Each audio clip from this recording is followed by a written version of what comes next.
tour in Pomona, and we are privileged and honored to have Tat with us. You guys, thanks for taking the time out.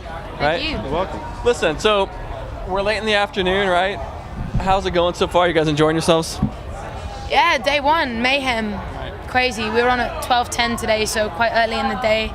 We hadn't got our merch yet, so it was a bit hard to piece everything together, but it's Warped Tour, man. We love it. It's fun. So I've asked a number of the bands this already today. Is it difficult for you guys to get up and play a show so early and the sun's coming down? Is it more difficult? No, it's just the getting up early part's not the issues. We're up We're at 7 jet-lagged. anyway, but it's just the heat. I'm not used to it. You know, you get used to it after a while, but I really should have worked out before this tour, because you come out and nothing can, you know. Do all of you share in the writing responsibilities? Well, on this record, there's a song where Jake has a writing credit on, Diamond Child, and then not for the rest of the songs, but we do, we bring him in. Like, I write songs, and I'm one of those writers or people who's just like, oh, I feel something and I want to write it or whatever, and I get it down and come in and we jam it, and it's cool, and I'll go, here's a song, and we'll play it, and then there's harmonies and there's parts and arrangements, and more, because there was the songs written before the band was together. There was sort of a different lineup to start with, and now we're looking to the second album, we're working more together and building on that, which is really cool. So yeah, as it stands, if you're talking about the album that you have, that'll be my writing, and then we kind of look out for the second album. I'm excited. And you guys are from England, of course. Yeah. And what part? London. London. London. Y'all from London? London. Huh? London. Do you think that being Friends are friends, really. Yeah. friends of friends? That's how you met. Yeah, funny enough. See? We answered it before you even asked. Actually. So one dude who did not say, how did you guys get together? And we answered it anyway. Yeah. It's just a natural reaction. Yeah. We won't ask that. Are you Spurs fans, Arsenal fans, or? No, my uncle used to play for Spurs though. Did he really? Yeah. What was his name? Name is didn't know. Terry Gibson. I've told you like a million times. Really? So He's you learned something new on Rockerati, right? Yeah, to listen to your drummer. Listen. He played for Spurs, Manchester United, a bunch of back in the 80s. Awesome. Wow, Tatiana's looking at you like. You're lying to me. Listen, I'm curious to know, being from England, do you think that you end up writing different songs? Whereas if you were based out of LA, do you think the writing would be different? Do you think the weather has something, the atmosphere has a lot to do with the kind of production and the sound and the writing? Yeah, well, a lot of, I suppose, the songs came out of hurt places, even the happy ones. And not that you have to be depressed to write. I also think, funnily enough, that in my most liberated, happiest states, the lyrics might be dark, but you can still write happy, freeing songs. And I think it's different. I do think it's different. I think that life here, the pace here is slower. Things are more laid back. And I feel more like I'm on holiday in LA. So personally, just because of the way I was conditioned, when I get here, I don't necessarily just think right. But I have written songs that I've been really happy with in LA as well. So I think if you heard a band from LA, they would write things that were true to them. I think every human around the globe is capable of the same emotions.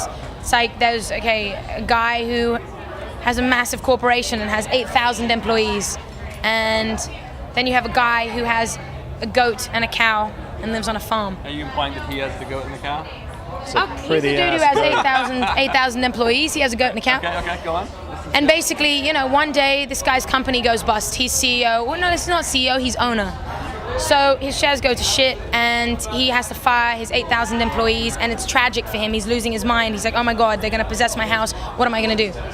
Homeboy, on the other hand, who has the cow and the goat, makes goat's cheese. He makes milk, and he relies on his cow and his goat as well for his upkeep. But one day they both get foot and mouth. I think that both guys who are confronted with the sort of natural, oh my God, primal instinct, holy shit, I'm fucked feeling, are both capable of feeling the same intensity. But you'll look at one guy and go, it's a cow and a fucking goat. And you'll look at the other guy and go, whoa, okay, 8,000 people.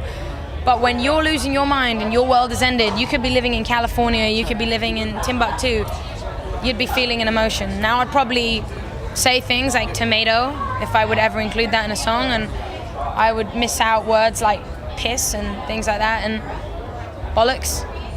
But I think, ultimately we feel what we feel, and we're all human. So I think if the song's honest, people relate wherever you're from.